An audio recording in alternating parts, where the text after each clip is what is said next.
Now, I have already issued a BS alert about this article that came up on Consumer Reports by this guy, Jake Fisher, who now appeared on CNBC, which caused me to issue another BS alert, and I'll tell you all about it next. But I'm definitely, he did come out on Twitter and kind of said that, oh, you guys all misunderstood me. I didn't mean this. I had a bigger point to make here, and we all kind of stood back and said, oh, okay, all right, well, I mean, it's kind of hard to defend some of his statements, but I was hopeful that he will come around. And then he went on CNBC, and they've also released a video on Consumer Reports YouTube channel, which only made me more upset. Let's see if you're gonna get more upset as well. All of this coming up next. Taking over the world, electrifying the world, E4 Electric! Welcome to E4 Electric, your #1 source of unbiased electric car news. If this is your first time here, go ahead and click on that subscribe button down there so you don't miss anything moving forward. And of course, thank you to all of my Patreons for supporting my YouTube channel, including the new Patreon right here, Henry Vaccaro. Thank you so much for joining me, and I hope you watch me live because it's one of the perks. Okay, all right, so let's talk about this. As you know, the original article came out a few days ago, and it was about the Navigate on Autopilot, which would basically say it was complete crap. And, I have experienced it myself, and I know quite a few people who actually enjoyed it. And I have to say, and I'm not a big fan of Autopilot in general, but I gotta say, it's pretty good. Now, what they were claiming in the article is almost the opposite of what everybody else experienced, because, like, for example, they were saying how the car was when making a lane change, it was kind of cutting the cars off that were going kind of too fast with its speed. And my experience, and again, I verified it with quite a few people, they said no, usually it's way too careful to do this. And if there's a car going even a little bit faster than you, it hesitates to do that and just doesn't. There were also other statements that I just wasn't okay with, because I'm not really even sure how you can make them unless you specifically, your goal is to damage the reputation of Tesla or whatever brand you're talking about. So here's one of those quotes. Here it says, the first time a driver disables lane change confirmation, a warning message pops up that reads in part, this does not make your vehicle autonomous. However, the pop-up does not appear again when the system is in use. Well, first of all, if you're buying a car with this particular feature, you need to be educated on the features that you're getting in your car. It's a big killing machine. You need to know how to use it correctly.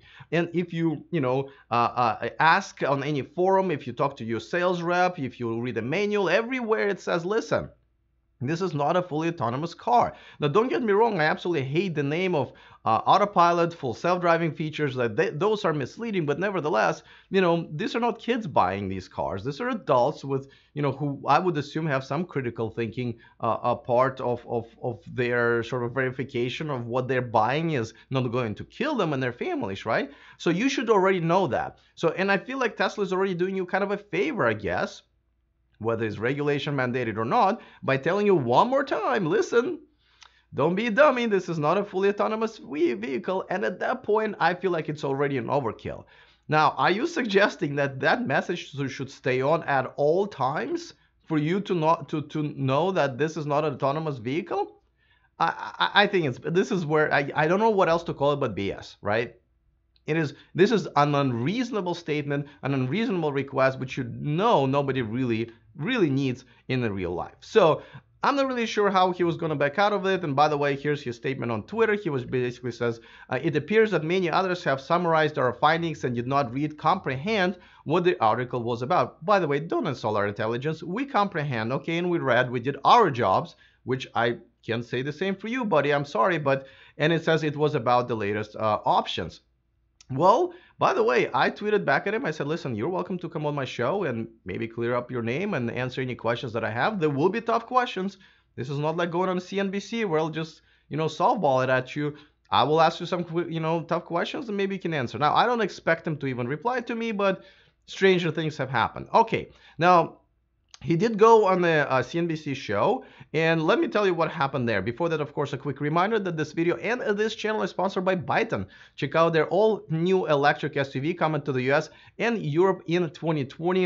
It's called M-Byte, starting at $45,000. And look, takes like 60 seconds to reserve yours. If you haven't already, you might regret it if the line grows too long. It's about 50,000 people right now.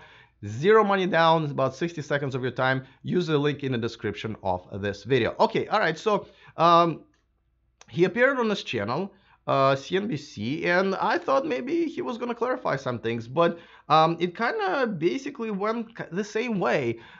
He was kind of repeating what he was stating. He wasn't trying to clarify anything, and you're welcome to watch it. I mean, I can't feature it here because obviously copyright and all that stuff. But I'll tell you one thing: when the host asked him and said, "Listen, do you feel like this is a dangerous feature?" Right? Essentially, if you can't answer that question and you're doing car reviews, what are you even doing, right? And he danced around and around and around and repeated a bunch of the stuff that he said already before that, but he didn't really answer the question because it's really a yes or no question. Is this feature dangerous or not? And the bottom line is, even if you take everything that he said as like just without even questioning it, it does not add up to saying this feature is dangerous. Oh, he's scared of it, it made him feel uncomfortable, he may get a ticket because of it in some states. None of that adds up to dangerous. And the fact is, listen, buddy, tell us, is it dangerous or not? Otherwise, what are you even doing on TV? What are you even doing having this job?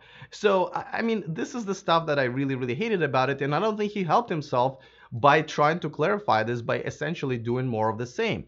Now, on top of that, now there's a video that Consumer Reports put up on their channel. And as you can see, this is where they kind of discuss some of the reports that happened that week or that day or whatever. I don't have to say that I don't really regularly watch it. And here's the guy on your left, stage left, and they've talked about it again and again and again, and once in a while they would cut away to what appeared to be a B-roll of them testing the Model 3. They had cameras, they had a camera on the car that was following it, and every time, you know, they talked about like, oh, you know, it changed the lane and cut somebody off, it passed another car on its right, which is illegal. None of that was actually shown during that test drive. Like, they only cut it to that very quickly and without any of those evidence. So to me, listen, if you're telling us these are the problems, if you had the cameras while test driving this car and apparently witnessing this problem, why not show us that?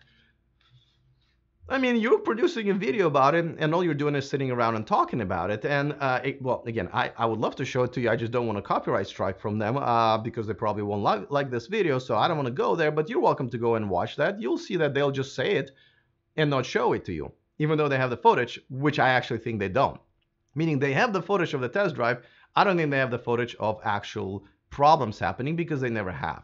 And again, jump into the car of someone who has this feature and try it for yourself. Like, don't even listen to me or them. You will see that what they're saying is essentially not true. And it's a shame. It really is a shame because, you know, they're supposed to be an independent, kind of a third-party publication we're supposed to trust, and this is definitely not helping.